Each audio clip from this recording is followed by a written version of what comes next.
Ladies, gentlemen, I apologize for my unpracticed English. It wasn't very useful while fighting Hezbollah and Hamas, They don't speak English too much.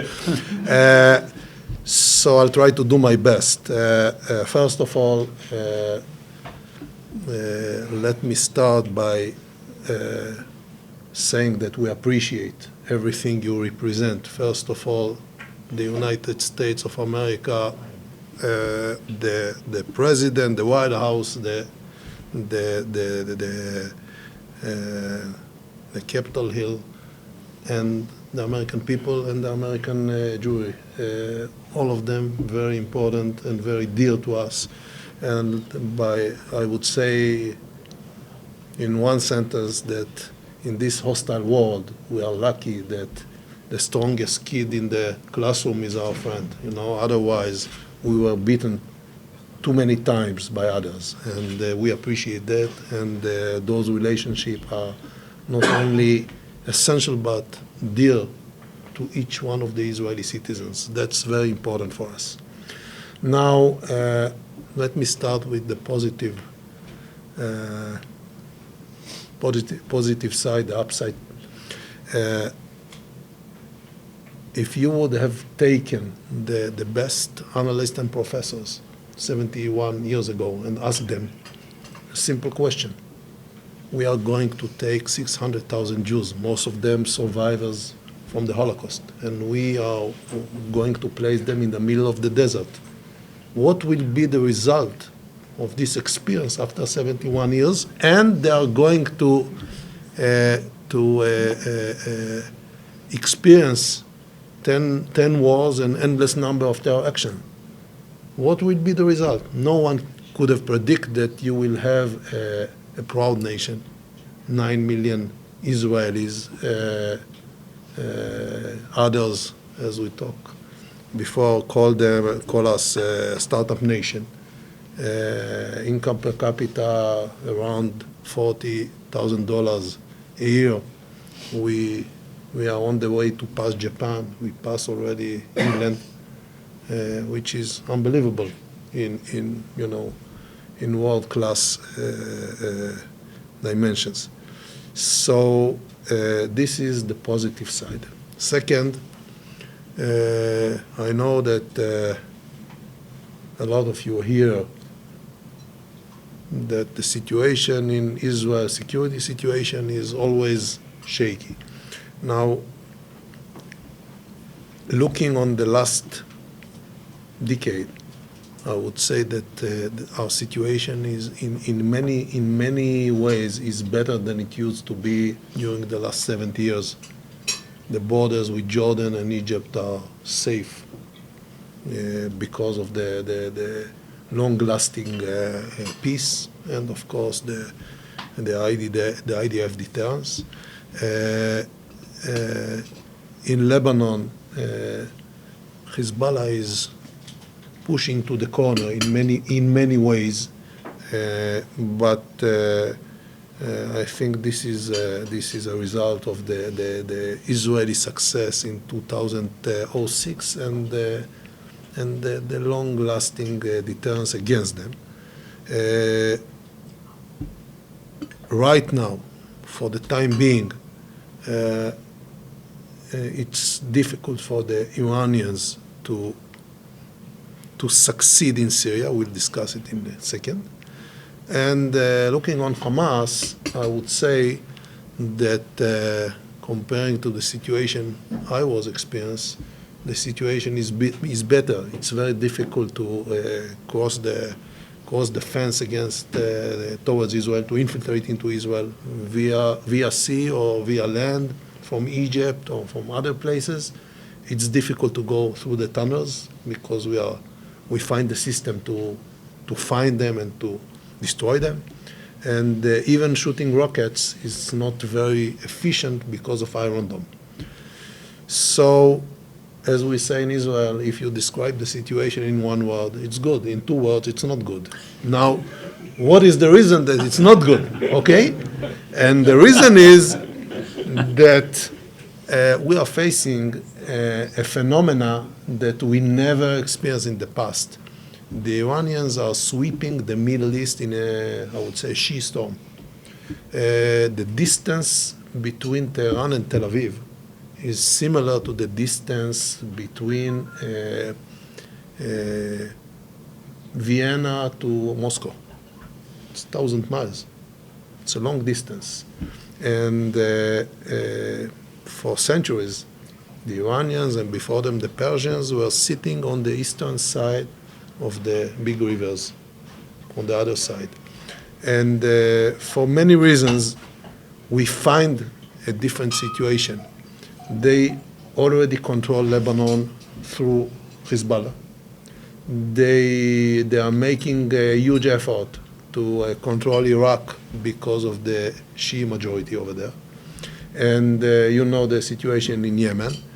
And they make a huge effort to take over control in Syria under Russian wings, meaning that they try to create, I would say, a corridor between the Persian Gulf to the Mediterranean, and in a way to surround Israel and Jordan.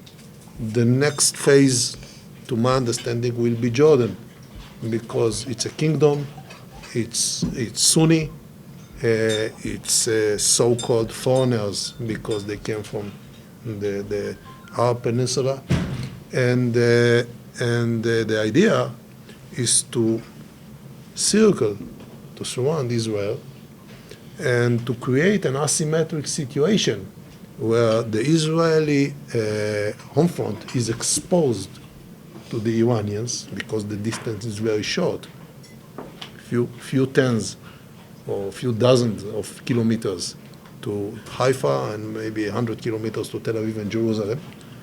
And on the other hand, the distance between Israel and the home front of the Iranians is 1,500 kilometers away. This is an asymmetric situation. And the Iranians, as you well know, are doing a lot of efforts, first of all, to sabotage any democratic or any legitimate state in the region. Second, to initiate terror actions all over the world, and especially in the Middle East, Turkey, Morocco, and of course Iraq, Syria, Lebanon, and others. And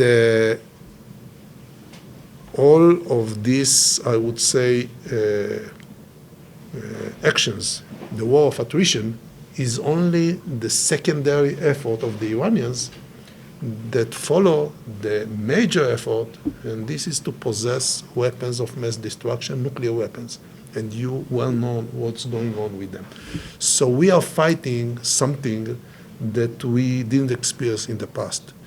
And as I said, if you look on the borders, comparing to what happened here in the 60s, 70s, 80s, and even 90s, it's much better. But if you look on the, I would say, of the rising danger from the east, this is very dangerous, and we have to prepare ourselves.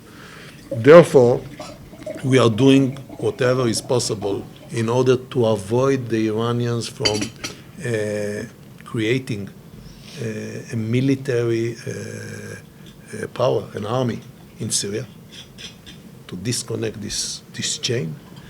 And we said loud and clear, we are not willing to accept an Iranian army on the Golan Heights or Shia militias, and not to allow them to use the Golan Heights as a launchpad to smuggle weapons of mass destruction towards Lebanon. Now, this is an ongoing struggle, and as you well know, we combine efforts, especially with the United States, but also with others.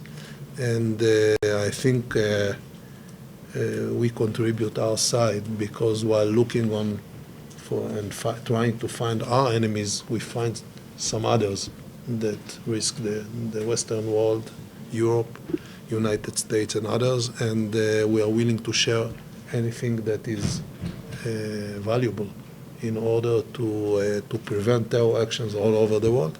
And of course, we, I would say, working on the new technologies that will allow us to be stronger than our enemies. To conclude this short speech, I would say that to my understanding, the strength of Israel is depend on the combination between human sources and technology. If you have been to the region of Gaza or Lebanon, you can see young female soldiers at the age of 19 or 20. They have the system that can search, engage, and detect terrorists from the distance of 2,000 or 3,000 meters while crossing the fence.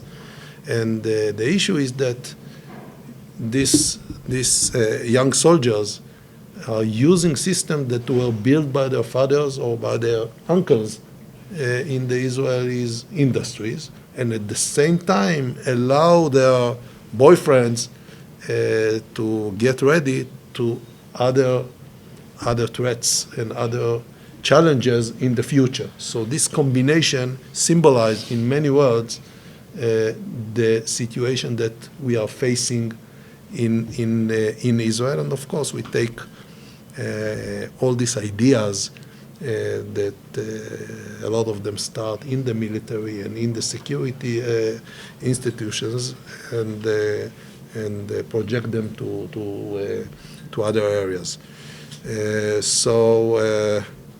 You know, as an Israeli, I was born here in Israel.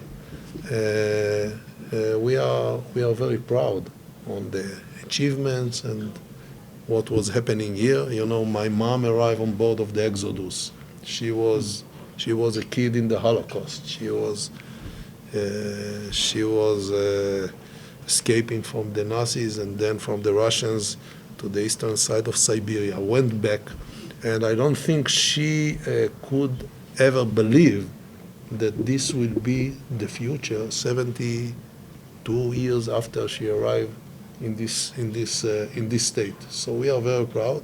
For our children and grandchildren, this is natural, and we are happy that this is the situation. And as I said in the beginning, I will conclude by saying that all this structure depend in many ways on the good relationship between Israel and the United States, because we need this backup. It's very important for us. Thank you very much for everything you are doing and for your support.